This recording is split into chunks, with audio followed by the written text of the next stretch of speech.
The world of espionage thrillers has always thrived on secrecy, misdirection, and the careful withholding of information until the perfect moment. Few shows embody this better than The Night Manager, the acclaimed adaptation of John le Carré's novel that first captivated audiences in 2016 with its tense cat-and-mouse game between a former soldier-turned-hotel night manager and a ruthless arms dealer. After nearly a decade of anticipation, Season 2 finally arrived, and with its release came the lifting of a tightly held veil of secrecy that the production team had guarded fiercely. Stephen Garrett, the executive producer of the series, recently opened up in an interview about the immense satisfaction he derived from keeping key plot elements under wraps. Before the new season premiered, Garrett had been deliberately evasive when questioned by journalists, particularly in discussions with outlets like Deadline. His responses were measured, avoiding any hint that could spoil the surprises awaiting viewers. Now that the episodes are available for streaming, he feels liberated to discuss what was once forbidden territory. He described the act of protecting those secrets as a genuine privilege, one that goes beyond mere professional duty. In his words, the goal was simple yet profound: to deliver the best possible viewing experience in what he described as an increasingly miserable world. This sentiment underscores a deeper philosophy in storytelling, especially in genres like spy drama, where withholding information heightens tension, builds anticipation, and ultimately rewards patient audiences with powerful payoffs. At the heart of Season 2's biggest secret lies the fate of one of the most memorable villains from the first season, Richard Onslow Roper, portrayed with chilling charisma by Hugh Laurie. In the explosive conclusion of Season 1, Roper, an urbane, sophisticated arms trafficker who hides his brutality behind a veneer of charm, was cornered by his own business associates. The scene implied a grim end for the character, leaving viewers to assume he had been dispatched in the shadowy world of international crime. This ambiguity was intentional, a classic le Carré-inspired touch that played on the uncertainties of the espionage underworld. Many fans accepted this as closure, believing the suave antagonist had met his just deserts. However, Season 2 flips this assumption on its head in a shocking twist. Roper is revealed to be very much alive, returning to the narrative with an even more deliciously evil edge. Garrett highlighted how Laurie's performance evolves in this new chapter, bringing greater depth to the character's malevolence.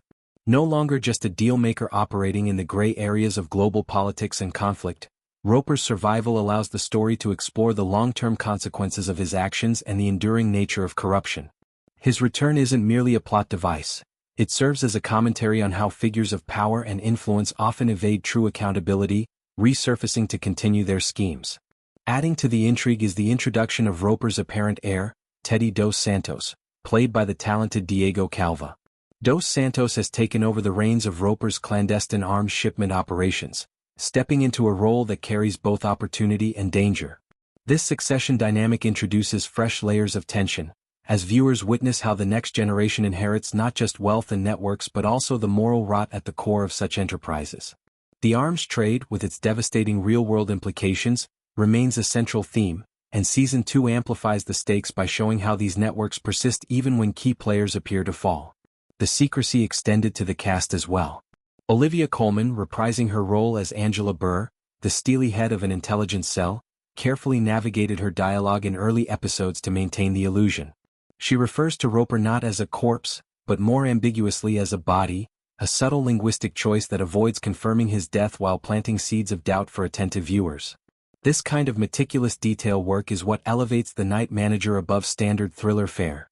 It's a show that respects its audience's intelligence and rewards close attention. Garrett's reflections also touched on broader parallels between the fictional world of The Night Manager and contemporary realities. He drew intriguing comparisons between Roper's business model and the philosophies of certain real-world leaders, though he refrained from naming names directly.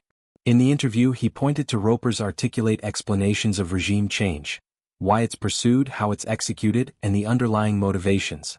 Garrett called these articulations prescient, suggesting they resonate strikingly with modern geopolitical maneuvers.